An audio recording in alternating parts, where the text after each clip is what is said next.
Ya, bismillahirrahmanirrahim. Assalamualaikum warahmatullahi wabarakatuh. Perkenalkan, nama saya Fitri Kurnia Rahim, SKM MPHM. Saya selaku Ketua Program Studi S1 Kesehatan Masyarakat Stikes Kuningan. Baik, selamat datang seluruh mahasiswa baru, khususnya Program Studi S1 Kesehatan Masyarakat di Sekolah Tinggi Ilmu Kesehatan Masyarakat. Anda semua adalah mahasiswa yang beruntung terpilih menjadi bagian dari keluarga besar Program Studi S1 Kesehatan Masyarakat. Karena Program Studi S1 Kesehatan Masyarakat memiliki visi, misi, dan tentunya akreditasi yang sudah baik berdasarkan Badan Akreditasi Nasional di Indonesia. Ya, pada kesempatan kali ini insya Allah dalam video ini saya akan menggambarkan atau memberikan informasi terkait lingkup ataupun sejarah program studi kesehatan masyarakat di Stikes Kuningan. Program studi S1 Kesehatan Masyarakat berdiri sejak tahun 2011. Dalam kiprahnya hingga saat ini, alhamdulillah kita semua sudah memiliki banyak prestasi baik di lokal, regional, maupun nasional dan bahkan internasional. Kalau kita ketahui atau perlu adik-adik semuanya ketahui bahwa visi misi program studi S1 Kesehatan Masyarakat ini tentu mengacu pada visi Sekolah Tinggi Ilmu Kesehatan Stikes Kuningan, yang mana visi STIKO sendiri yaitu menjadi penyelenggara pendidikan tinggi kesehatan masyarakat yang bermutu inovatif dan unggul dalam kancah lingkungan tingkat nasional dan berdaya saing global tahun 2035. Dan visi program studi S1 Kesehatan Masyarakat yaitu menjadi program studi ilmu kesehatan masyarakat yang inovatif, bermutu pada tingkat nasional, berdaya saing global, dan unggul dalam promosi kesehatan dan kesehatan lingkungan pada tahun 2035. Perlu adik-adik ketahui berdasarkan visi tersebut bahwa misi program studi S1 Kesehatan Masyarakat yaitu yang pertama, menyelenggarakan kegiatan Tridharma perguruan tinggi pada keilmuan kesehatan masyarakat secara berkualitas, inovatif, berkelanjutan, dan berorientasi global. Yang kedua, meningkatkan kualitas dan kompetensi sumber daya manusia, mahasiswa, dosen, beserta tenaga kependidikan secara bertahap dan berkelanjutan. Yang ketiga, misinya yaitu melaksanakan tata kelola program studi yang baik, inovatif, mandiri, dan mengedepankan pelayanan prima. Yang keempat, mengembangkan kerjasama institusional dalam dan luar negeri dalam upaya optimalisasi Tridharma perguruan tinggi dan pemberdayaan lulusan. Dan yang kelima, meningkatkan kesejahteraan sivitas akademika yang berbasis budaya, wirausaha, inovasi, dan profesionalitas. Adik-adik perlu ketahui bahwa program studi S1 Kesehatan Masyarakat atau lingkup kajian keilmuan kesehatan masyarakat saat ini sangat diperlukan dalam aspek kesehatan, khususnya kondisi pandemi saat ini. Kesehatan masyarakat itu memerlukan ilmu dan seni bagaimana kita melakukan promosi dan mencegah penyakit dalam lingkup masyarakat. Dan dalam pembelajaran di program studi S1 Kesehatan Masyarakat, kita memiliki beban SKS yang dengan total 148 SKS yang nanti akan adik-adik tempuh selama 4 tahun ya, dari semester 1 sampai semester 8, yang mana nantinya selama 4 tahun itu pada semester 1 dan 2 adik-adik akan belajar tentang mata kuliah dasar umum, dan mulai semester 3 sampai semester akhir itu lingkup mata kuliah pembelajaran yang terkait dengan kesehatan masyarakat. Dan nanti pada semester 6 mahasiswa sudah melakukan pemilihan peminatan sesuai dengan peminatan yang diminati oleh setiap mahasiswa.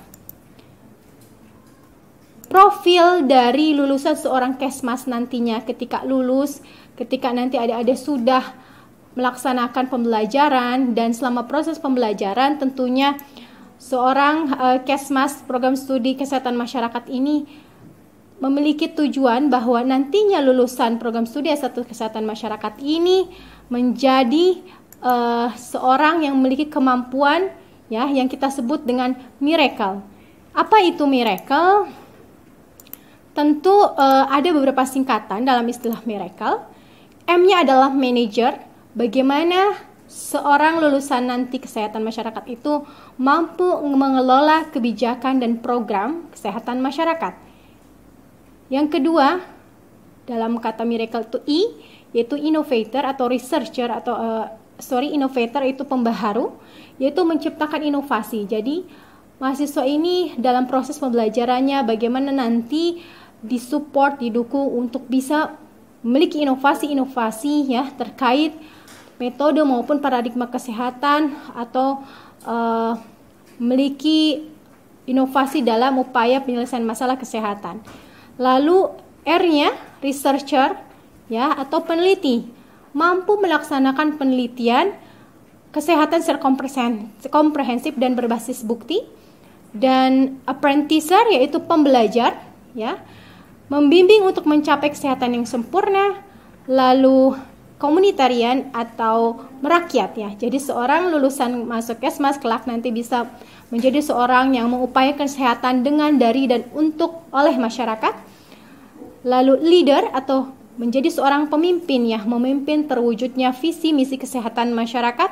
Dan educator atau pendidik, yang nantinya seorang Kesmas dalam proses pembelajaran dituntut bagaimana mereka bisa mendidik masyarakat agar bisa hidup sehat, ya, melakukan pencegahan dan upaya promosi kesehatan agar bisa merubah perilakunya lebih baik lagi dalam upaya kesehatan di lingkungannya maupun pada dirinya. Maka di dalam kompetensi seorang sarjana kesehatan masyarakat, nanti mahasiswa ini akan dikembangkan kemampuan manajerial dan kemampuan di bidang kerjanya ya. Kemampuan di bidang kerja seperti halnya bagaimana mampu melaksanakan pelayanan kesehatan masyarakat di tingkat pertama ya. Lalu mampu mengembangkan dan menerapkan kebijakan operasional dan perencanaan program ya. Jadi bisa melakukan perencanaan program untuk mendukung pelayanan kesehatan di tingkat pertama maupun tingkat lanjut ya. Dan adapun kemampuan manajerial yaitu mampu memberikan keputusan efektif dan efisien dalam perencanaan pengorganisasian pelaksanaan kegiatan dan bertanggung jawab secara mandiri ya di bidang tugasnya. Beberapa hal tadi yaitu menjabarkan bahwa profil lulusan Kesmas ini kelak bisa mencapai apa yang diharapkan baik di program studi maupun nanti dalam lingkup nasional.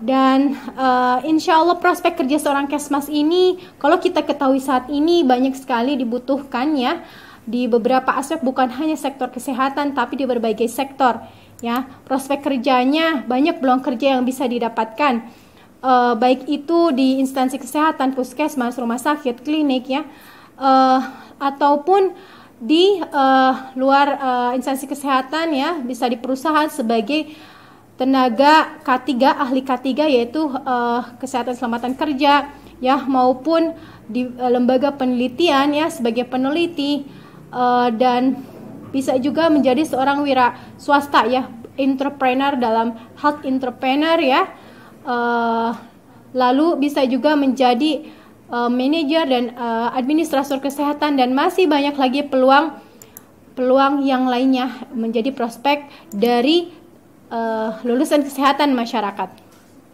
Ya, jika kita ketahui nantinya lingkup dalam keilmuan kesehatan masyarakat itu ada beberapa lingkup ilmu ya. Pertama, administrasi kebijakan kesehatan, gizi kesehatan masyarakat, promosi kesehatan, kesehatan lingkungan, kesehatan keselamatan kerja ya, epidemiologi dan biostatistik ya.